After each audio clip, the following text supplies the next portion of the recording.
Hi friends, welcome back to my channel. আজ আমি আপনাদের সাথে মিক্সড ভেজিটেবল আচারের রেসিপি শেয়ার করব। রেসিপিটা আপনারা দেখুন, দেখে ভালো লাগলে লাইক করবেন, শেয়ার করবেন আর আমার চ্যানেলটাকে সাবস্ক্রাইব করে আমার পাশে থাকবেন। তাহলে চলুন দেখে নিই এই মিক্সড পিকেল করতে আমাদের কি কি লাগছে।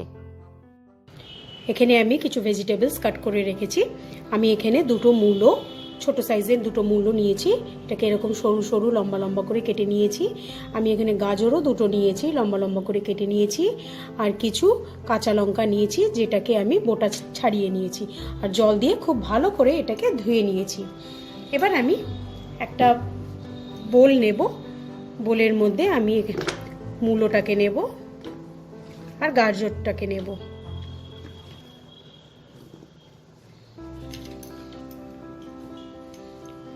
এবার এই গাজর আর মূলোতে আমি 2 টিস্পুনের মতো নুন অ্যাড করব আর 1 টিস্পুনের মতো হলুদ অ্যাড করব। করে এটাকে ভালো করে আমি সবগুলোর গায়ে মিক্স করে নেব।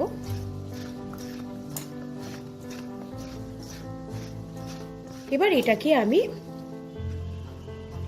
2-3 ঘন্টা এরকম ভাবে রেখে দেব।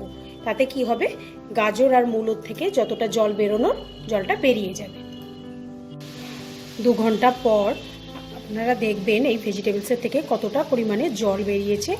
দেখুন এখানে পুরোটা জল। তো এই সবজিগুলোকে আমি একটা প্লেটের মধ্যে ছেঁকে ছেঁকে জলের থেকে তুলে নিয়ে ছড়িয়ে দেবো।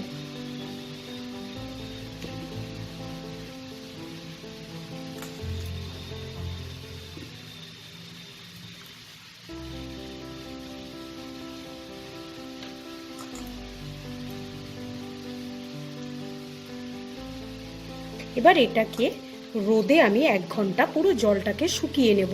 আর যদি আপনাদের রোদের অসুবিধা থাকে তাহলে আপনারা ফ্যানের তলায় রেখে এই জলটাকে পুরো শুকিয়ে নেবেন। আমি এখন এটাকে 1 ঘন্টা রোদে রেখে দেব। আমি এখানে একটা তাওয়া গরম করে নিয়েছি, এতে আমি 1 টেবিল স্পুন জিরে দেব, 2 টেবিল স্পুনের মতো ধনে দেব, 1 টেবিল স্পুন মেথি দেব আর 1 টেবিল স্পুন মৌরি দেব। এটাকে খুব ভালো করে ড্রাই রোস্ট করে নেব।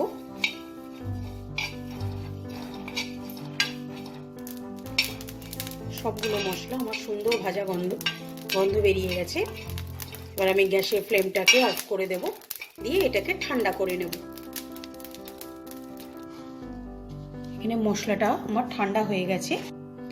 এটাকে আমি এবার একটা পাউডার তৈরি করে নেব, বাট এটা ফাইন পাউডার হবে না, একটু আস্ত আস্ত মশলাগুলো থাকবে। এটা এরকম আমি পুরো পাউডার তৈরি করিনি, হাফ একটু পাউডারের মতো তৈরি করে রেখেছি, কিছুটা দানা দানা আছে। আমি এখানে একটা কড়াই গরম করে নিয়েছি, এতে আমি হাফ কাপের মতো সর্ষের তেল, যতক্ষণ না ধোয়া উঠবে ততক্ষণ আমি তেলটাকে গরম করে নেব। তেলটা আমার ধোয়া উঠছে, এবার আমি গ্যাসের ফ্লেমটাকে অফ করে দেব, দিয়ে কিছুটা ঠান্ডা করে নেব। তেলটা আমার কিছুটা ঠান্ডা হয়েছে, এতে আমি অল্প একটু হিং দেব। একটা মিক্সিং বোলের মধ্যে আমি গাজর আর মূলোটাকে নিয়ে নিয়েছি। এটাতে আমার এতটুকুও জল নেই, পুরোপুরি জলটাকে আমি রোদে শুকিয়ে নিয়েছি। এবার এতে আমি মাঝখান থেকে কেটে কাঁচা লঙ্কাগুলোকে অ্যাড করে দেব।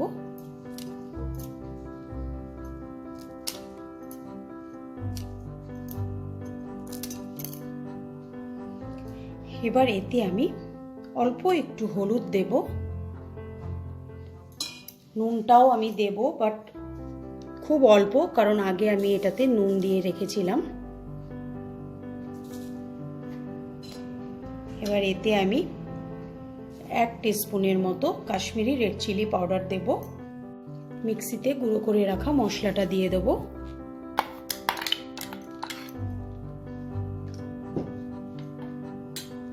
এতে আমি 1 টেবিল স্পুনের মতো আমচুর পাউডার দেব।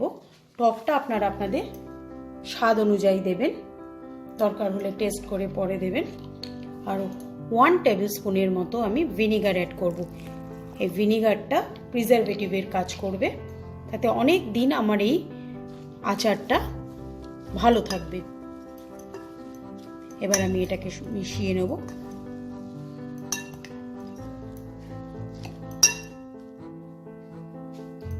আর এতে আমি এবার তেলটা অ্যাড করে দেব।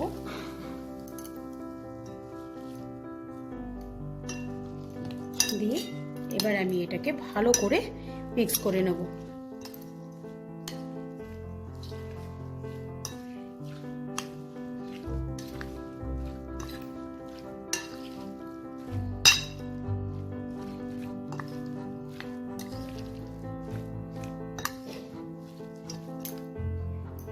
আর এতে আমি 1/4 টিস্পুনের মতো কালো জিরে অ্যাড করব।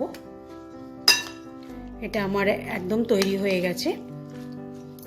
এবারে আমি একটা কাচের জার, যেটাকে আমি স্টেরিলাইজড করে নিয়েছি, এটাকে গরম জলে ভালো করে ফুটিয়ে রোদে ভালো করে শুকিয়ে নিয়েছি। এবার এই জারের মধ্যে আমি এই আচারটাকে ভরে নেব।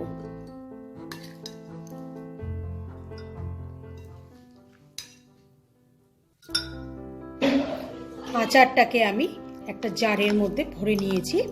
এবার আমি আরো কিছুটা সর্ষের তেল এর মধ্যে অ্যাড করব।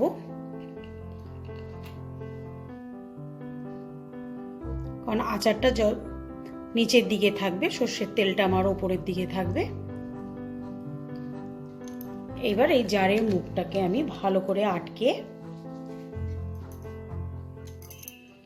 আমি 3 দিন এটাকে রোদে দেব। তারপর আমার এটা একদম তৈরি হয়ে যাবে। মিক্সড আচার আমার একদম রেডি। এটাকে আমি 3 থেকে 4 দিন রোদে দেব, তারপর এটাকে আমি সারা বছর রেখে খেতে পারবো। আপনাদের যদি আজকের ভিডিওটা ভালো লাগে তাহলে কিন্তু একটা লাইক অবশ্যই করবেন। আজকের মতো বিদায় জানিয়ে শেষ করছি। বাই।